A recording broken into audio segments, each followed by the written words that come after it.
Parliament in the Maldives impeached the vice president on Thursday over his alleged role in an explosion on the president's speedboat, a day after the government declared a state of emergency that was internationally condemned.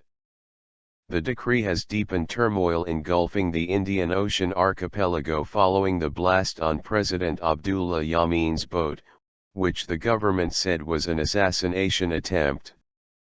Ahmed Adeeb, who was detained in connection with the September 28 explosion, was impeached after 61 members of the 85-member parliament voted in favor. The opposition abstained from the vote, calling it unconstitutional and politically motivated. Home Minister Umar Naseer said Adeeb would be removed from office and Yameen can appoint a replacement.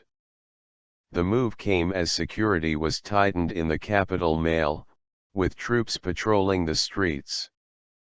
The United States, rights groups, and the Commonwealth of mostly former British colonies have called on the Maldives to lift its state of emergency and end a crackdown on dissidents.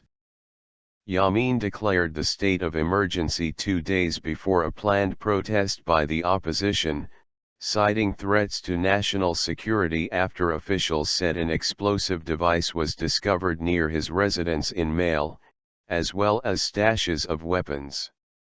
The U.S. Federal Bureau of Investigation, asked to examine the scene of the boat blast, said there was no conclusive evidence that a bomb had exploded, raising doubts over its cause. The U.S. State Department said in a statement issued late on Wednesday it was deeply concerned by the state of emergency. The United States calls on the government of Maldives to restore immediately full constitutional freedoms to its citizens by terminating the state of emergency, and reiterates its call for an end to politically motivated prosecutions and detentions, it said.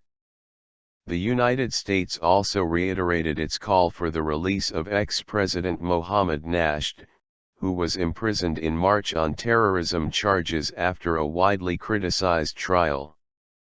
Rights group Amnesty International said the government should not use the order to silence free speech or infringe on other human rights.